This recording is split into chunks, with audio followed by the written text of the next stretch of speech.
All right, guys, welcome to episode number 2 of Business Hustle. I'm very fortunate to have my good friend Jaime Holt here. I've known Jaime for a while. He and I have worked on a few projects together. Normally, we're co-hosting a podcast, the Holt PT podcast, but today he is my guest on Business Hustle. So welcome, Jaime. Thank you, Alex. I'm really excited to be here. I appreciate the opportunity. So tell us a little bit about what you're doing right now. Why did I invite you on this podcast? Well, other than my stellar good looks. We're on radio, essentially. Former tennis abilities. No, I'm just kidding. My wife and I started Holt Physical Therapy and Performance Training, a PT practice here in Raleigh, North Carolina, a little over 3 years ago. And in physical therapy school, they don't teach us anything about business. We don't learn anything about it at all. And so it's kind of a leap of faith. And I feel like I'm pretty smart, and she's definitely very smart. And so we said we can kind of figure out on our own.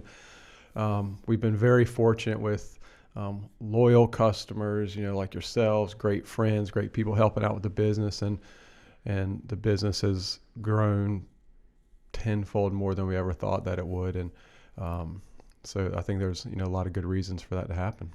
Yeah, I mean, that's one of my biggest contentions when I talk with people is that when you have small business owners, there's two sides of every small business. There's the actual craft, whether you're a physical therapist, whether you're a car repair guy, and then there's the business side of it. And so many times you'll get people that are good at their craft but aren't good at the business side of it because they don't teach you that stuff in PT school or doctor school or whatever. I also can say, and doctors fall on this quite a bit, and they think, I'll just run my own practice, and you can be an excellent doctor, but sometimes good doctors aren't good at running businesses. That's why I usually hire a practice manager or something like that. But So PT school. So what's involved in PT school? So take us back to the college days. What does it take to become a PT? So back when I was in school, a long, long time ago, I graduated undergraduate in 95. Oof. And I know East Carolina University.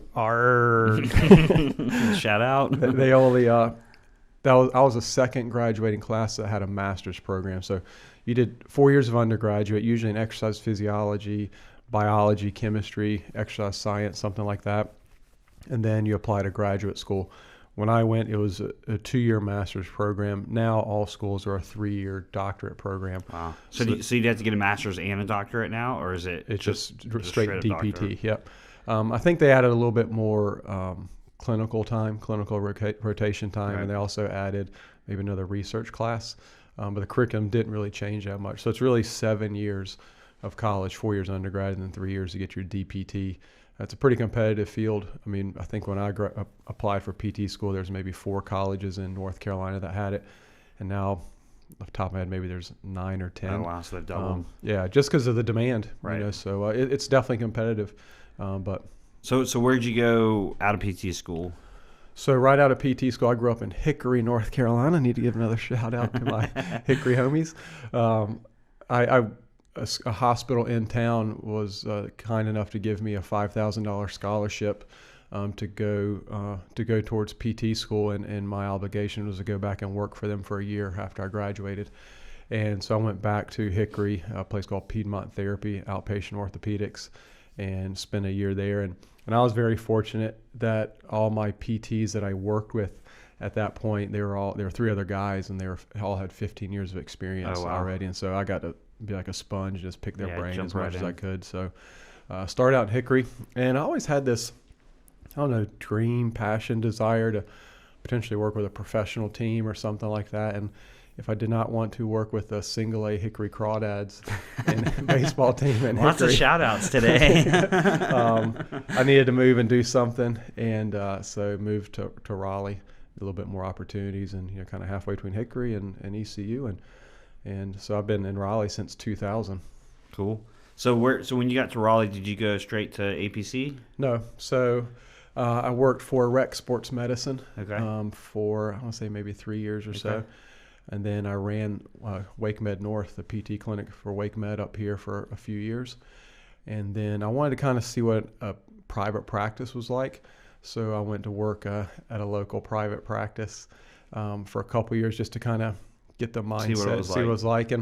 And I had some good experiences there and some Go ahead. What was the biggest difference between private practice versus like the more hospital clinical setting? Well, when I was clinic manager for the hospital, there's just a lot of red, and it's every hospital, every Right. big group, a lot of red tape. Like, for example, I needed a coat rack in the clinic, and it took 14 forms. and it took 6 months, and 8 people came by to figure out where you're gonna put it, Right. and things like that. And so, and that's just the way hospital is such a big organization. Every Right. hospital, they have to have procedures in place. So I went to private practice, and there are some good things I learned about there, and there's some very bad things that I didn't like.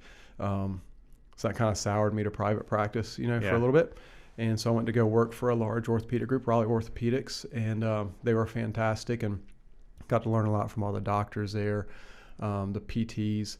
I worked at the main office, which was on Glenwood Avenue at the time, for a year before APC was built, and that's kind of the sports performance clinic for Raleigh Orthopedics, and I was there for 10 years. So I had a great time there.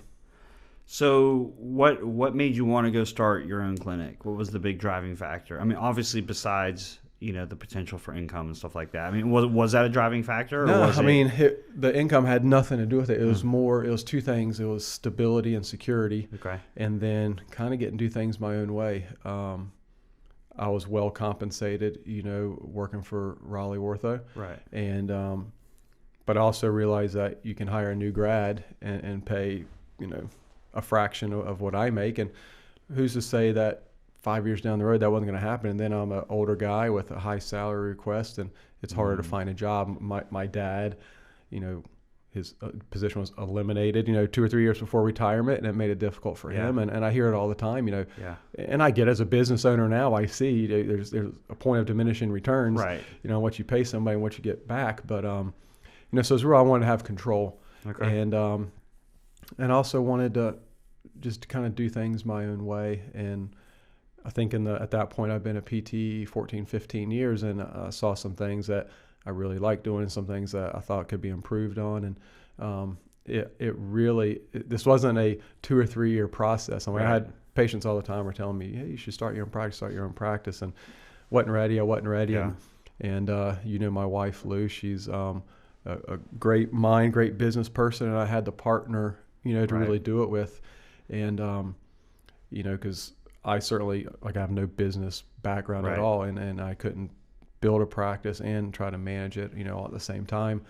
So literally one night, kind of in October, we were sitting there on the couch at 10:30, and maybe a glass of wine in our hand, maybe not. I'm Or not two, saying it. maybe. And we were like, what, let's do our own clinic. We incorporated that night on LegalZoom, and somehow miraculously 4 months later, we opened up the doors. So talk about backtracking a little bit. Talk about the patients, because I think a lot of times business owners will go too quickly. They'll go to market too quickly. They'll quit their job too quickly. They'll jump in with both feet too quickly. So talk a little bit about patients, because obviously you mentioned that a lot of people were telling you that you should go start your own practice and stuff like that. How did patients play into that? Well, I think, and it's a good question. I have students ask me all the time, hey, I want to do this, how do I do this? And I tell them, I did a lot of free stuff for a very long time. Yep. That didn't pay off that week, that month, or even that year.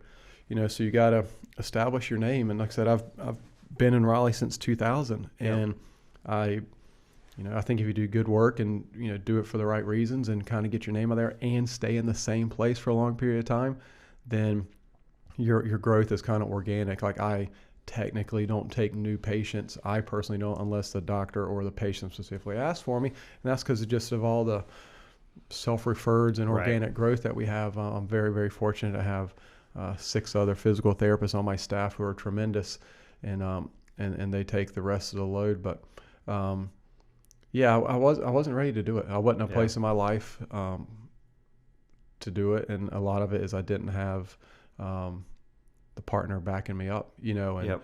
I remember I don't know if you know this part, Alex, we've talked a lot, but I spoke with a nationwide company that would front you the seed money or whatever to Right. start your own practice. And we talked to them on the phone, and long story short, at the end of whatever the relationship is, I would get 35% of the company, and Right. and Lou's like, well, we can do all this work and and you get 35%. Yeah. And some of the things they offered were helping you find a space. Well, I know some real estate people here, Right. help find staff. Well, I know a lot of PTs Yeah. and staff around here, so we just kind of took a leap of faith, went on our own. A very good friend of mine, Kevin Young's down at ECU. He has his own private practice, he and his wife, and we picked their brains and they shared their experiences, and so kind of led us in the right direction.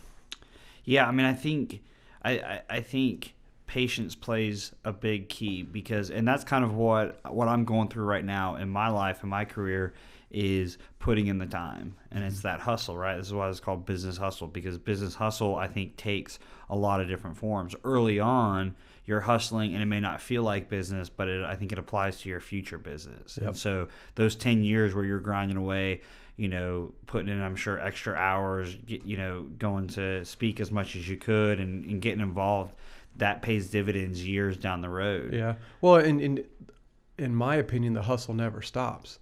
I mean, you're a hustler, you're not a hustler. I mean, some people would say we're successful already, and numbers-wise we are, but, Yeah. I've got 21 employees, which equates to 21 families Yeah.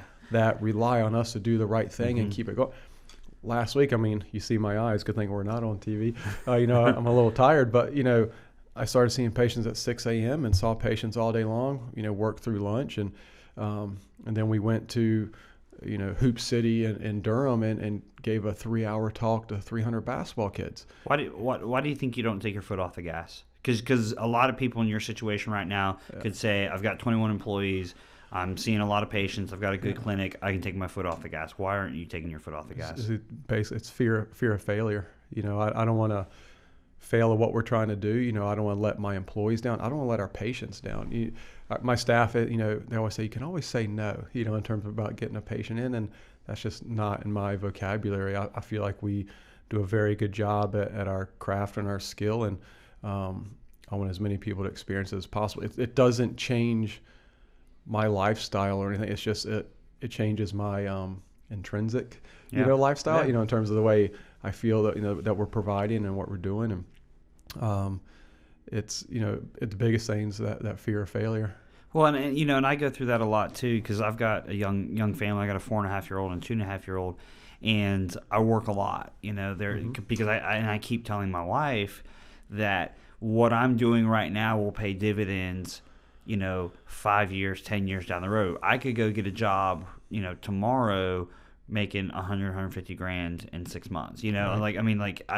I could get on that track, and I've had several opportunities to pursue that track, but that's not the right thing for me. Yeah. And so it kind of comes back to that patience, but also putting in the time to do the things that you're going to know, the activities that you're going to know pay off long time. I'm sure as a young PT, there's lots of opportunities to make extra money and stuff like that, picking up extra shifts and extra patients. Mm-hmm. But that in of itself is probably good, but it may not lead to longer term things like the networking and the relationships that may not pay any money at the time. Right. But you're building those deeper relationships that you can cash in down the road. Yeah, well, it's a good point. For the first 8 years I was a PT, I worked every other weekend at either Duke Raleigh or Rex Hospital to earn extra money. I was young, go out there, pay down my student debt, a little bit quicker.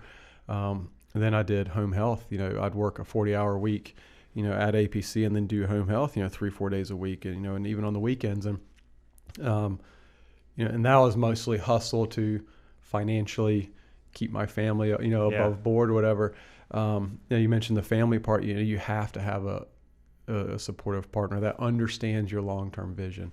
Sometimes it's easy to look short-term and it's 20 grand more to do this, but you're going to hit a wall. Right. Between Lou and I, we have 6 kids. When we started this, it's either sink or swim. Well, sink was not an option. Right. It wasn't like I could go back to my former employer and ask for my job back. So right. it was, everybody. It's kind of like The Office when Michael Scott starts the Michael Scott Paper Company to right. compete. It's like absolutely. You're not going to get bought out by your old employer after 6 months. No, maybe I want to buy them out. Yeah. So all right. So what was the biggest challenge getting off the ground? I know there was probably 1,000 of them, but what was kind of the biggest unpredictable challenge that you didn't see coming? Obviously, finding money for everything is a challenge. Obviously, finding the right space and but what was one challenge that you didn't see coming that was a big hurdle that you had to get over? Well, there are two. One, Lou completely took care of. In our profession, you want to get and network with as many insurance companies as you can. I think more and more people are understanding that they're going to do self-pay kind of things, but still, if you're paying $800 a month for your health insurance, Right. you kind of want to use it, Yeah. And so that's what typically takes a long period of time, is getting in network with these insurance companies. And Lou was just on them and on them and on them. And like I said, we got it done within, actually it was more like a 2.5 month period of time, because you Right. can't get credentialed until you have a property to Right. mailing address and all that. So that, and then also it was a challenge, but it wasn't really a challenge. I mean, I worked for a large orthopedic group for 10 years. And when I left there, I get it, business is business. I didn't get a lot of support, from the doctors, whatever. But fortunately, North Carolina is what they call a direct access state. You Right. don't have to have a doctor's prescription to go to PT. And there's 4 other orthopedic practices here in town. So I was able to talk to the doctors from almost every practice. And, now I'm private. And they sent me a lot of patients when I was at APC, Right. which was difficult for them because they're sending their patient into a Raleigh orthopedic Right. building. But when they now they're like, oh, well, it's going to be a lot easier because I'm just sending them to Holt PT, Right. PT. We, talking about branding and networking and doing your due diligence in terms of speaking for free and stuff.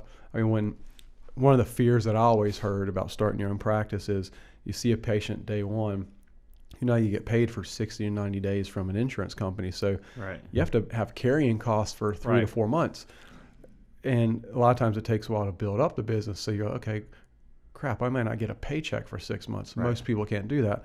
Well, by being here as long as I was and having my name, as much as I did out there, the first week we were open, I saw 60 patients. Yeah. And so, and now you do co-pays, so there's Yeah. a little bit of cash flow early Mhm. on. I mean, people, think it takes a ton of money to start it, and you can spend a ton of money, but Yeah. without getting specific in the numbers, I got a small line of credit and I used less than half of it Yeah. and had it paid off in 3 months. And we didn't buy it. If you go to the clinic now, we've got equipment I never thought I'd ever buy. Right. But we didn't have all the bells and whistles to begin with. We bought what we needed.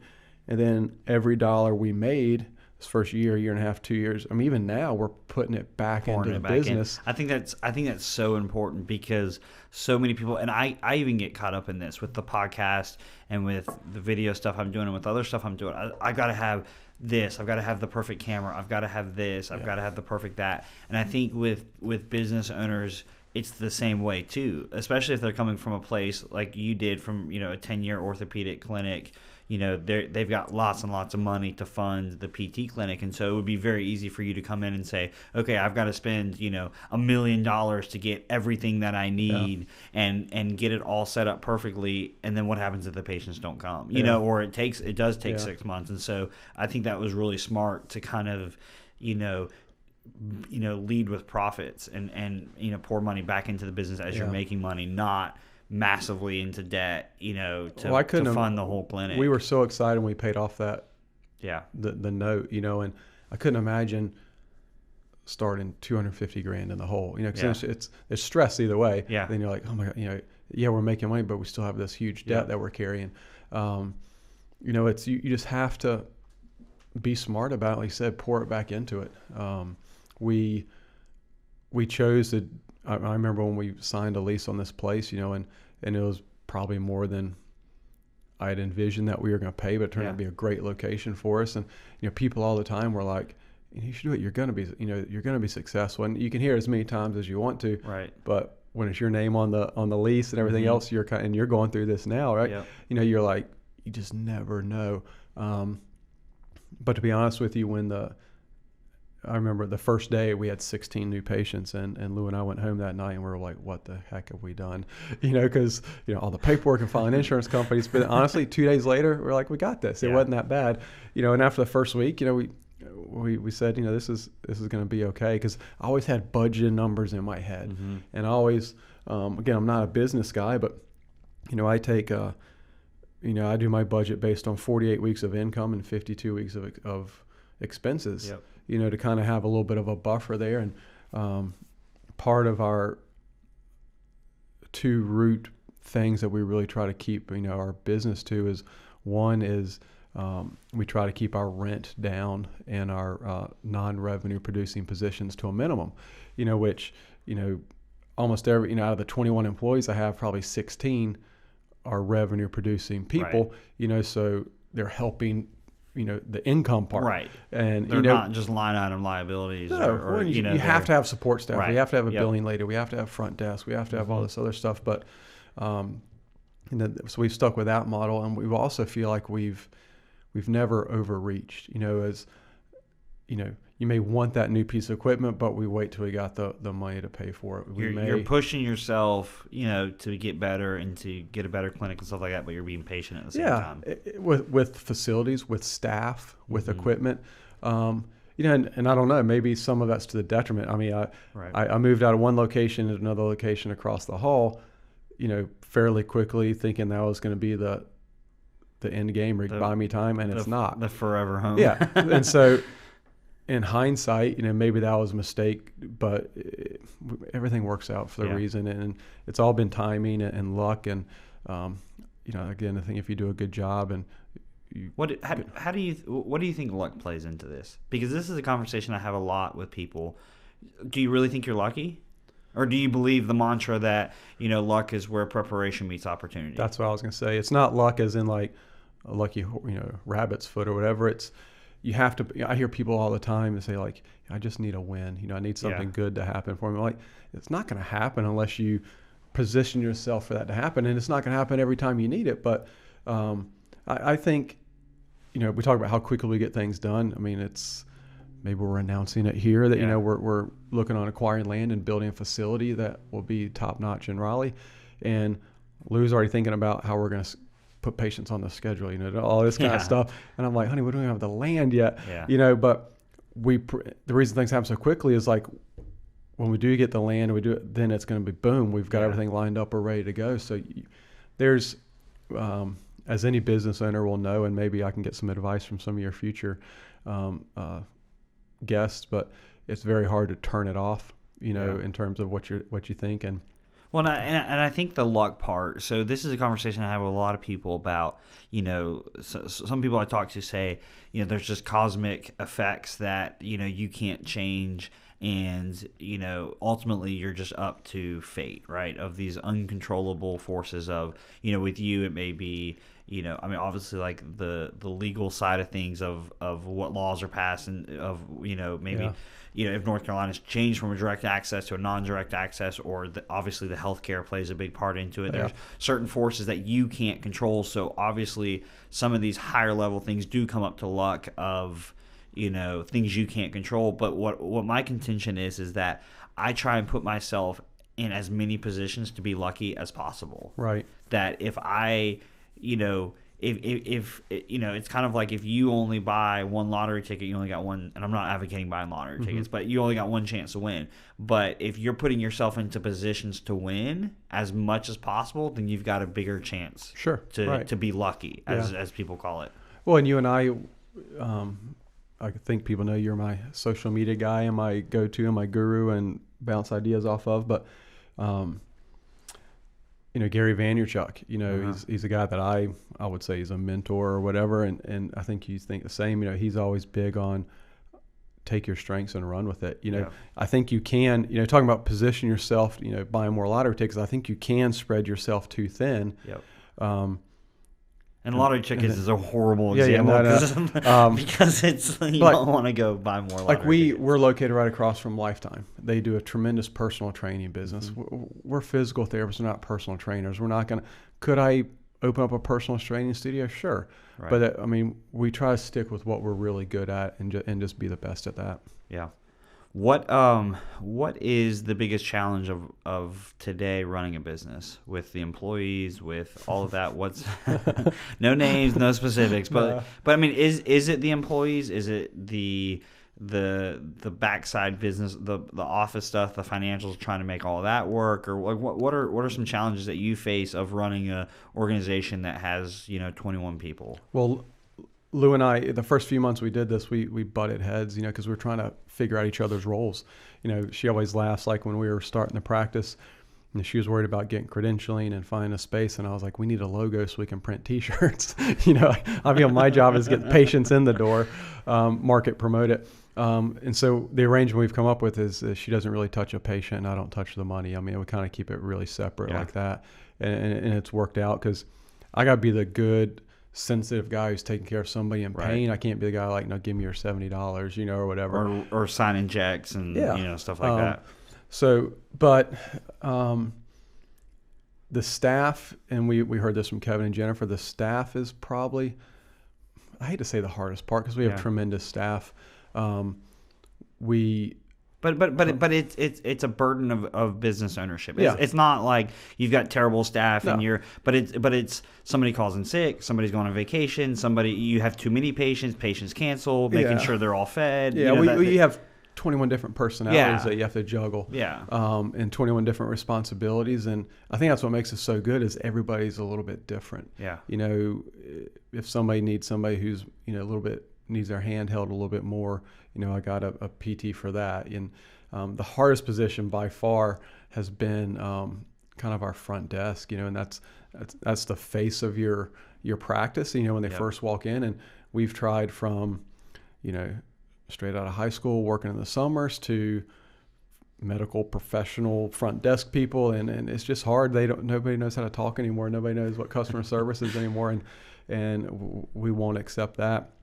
The insurance is a little bit, one thing that's kept us grounded, and I talked about not overreaching, is you never know what's going to happen with healthcare. Yeah.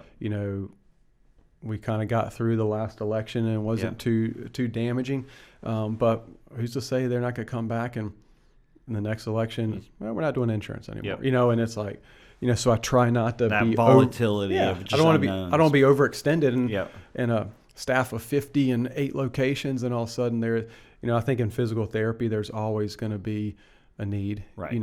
Our niche is the active athletic patient. That's what we see, and people are always going to remain active and athletic to take care of their health. And unfortunately, sometimes injuries happen, or so that's kind of our specialty, our niche. But I also, in terms of growth, I've never had a number in my head of like how many patients a week we're trying to get to. I mean, if you saw our original projections that Lou and I came up with, we were okay. Yeah, your 5-year projections become your probably 1-year projection or 6-month projection. Well, our 1-year projection was done after the first week. It was like, okay, if we see 8 patients a day, and so I have to learn how to when to step on the gas and when to pull. I never take my foot off the gas, but in terms of marketing, like this is my marketing, T-shirts is our marketing, social media is our marketing. I don't really go to doctors' offices, right. We go give talks like at racket clubs and stuff.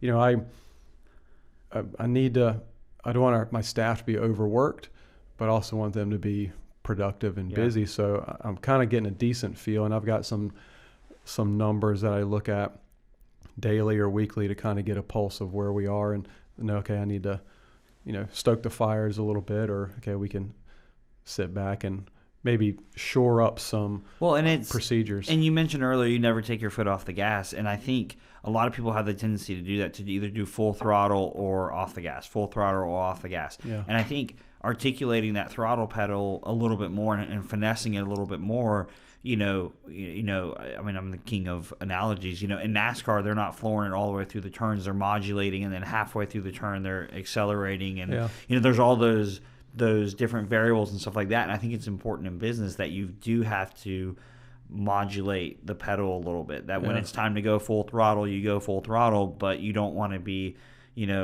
punching the gas when you need to be slowing down because you're going into a turn. Right.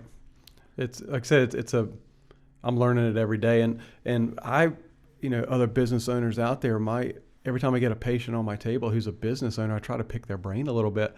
I've got a guy who's 94 years old, has had an orthodontist practice for many, many years, and he's sharp as a tack, and I pick his brain and get some ideas from him, and I just try to learn as much as I possibly can because I'm not a business guy. Well, I guess I am now. How have you grown as a leader? Um, it's probably it was time for me to do that. You know me, I'm kind of the fun, happy-go-lucky kind of guy. The life of the party, and um, there's a lot of our employees who are my friends, Mm-hmm. or our family basically. And I've had to learn to have the boss hat on, and then also, the friend hat. And unfortunately, at the end of the day, like, I kind of have to keep that boss hat on. Yeah. There's things that I um, can't do. Like, I love for my staff gets together. They do socials all the time, and Right. as much as I'd want to go, and they invite me, sometimes it's good to Yeah. let them be themselves without the boss Yeah. around. And so that's, I've had to, we take students, we have interns. The more our staff grows, the more, we like things done our way. Mm-hmm. And our way isn't like strict and stringent, but it's like just our philosophy. There's a common thread through it. And so educating the rest of our staff, and then being open to it. I think the reason we have tremendous staff, one is we pay them well. I mean, I think you Yeah. get what you pay for, but two, we get the type of patients that a lot of sports orthopedic PTs want to work with. They're motivated. Sometimes you got to slow them down, Right. and throttle them back, but they get, quote unquote, the fun patients. And we're not for everybody. I've had some patients who came to see me, and we kind of mutually agreed, like, hey, maybe it is better to go to this other PT practice where you just get on machines the whole time. And Right. we're not for everybody, but we, like I said, we cater to a specific type of patient and to a specific type of employee as well. Where do you think next 12 months? Where do you think your biggest area of growth is going to be? Well, it can't be inside the clinic walls because we're kind of out of space. We, I mean, like personally, as a business. I mean, obviously, yeah. space. Take space and financials out of it. Where do you think? What's a segment of the market that you want to get? And again, if this is, you don't want to tip your hand, that's fine. But like, where would you like to see your company improve? I think we always say there's a certain type of patient that we specialize in seeing, and you never get to 100. Your caseload's never 100% of that. I say we're probably 85 to 90% there. So maybe we'll get that a little bit further along if we, in our new facility, our next facility. I think that'll help some as well. I think there's a huge opportunity for, I don't want to call it telehealth or telemedicine, but we're currently working on a project for basically an online version. Yeah. And I think that's going to be huge. I mean, it takes our brick and mortar walls, and now we have virtual walls, which is all over the world. And, so I got a partner in that. I can't believe I've got like 4 LLCs, which I never thought I'd have. But, we're working on a partner in that. But it makes sense. Not everybody. I got social media for one is huge. I want mine to blow up on that, and we're working on a couple of things, and you've been tremendously helpful with that. I had a guy who reached out to me on Twitter, and he is 10 hours north of Toronto. And there's no good PTs up here. Can you help me with my shoulder? There's tons of things like that. Had a person flying from New York City who, was looking for some good PT.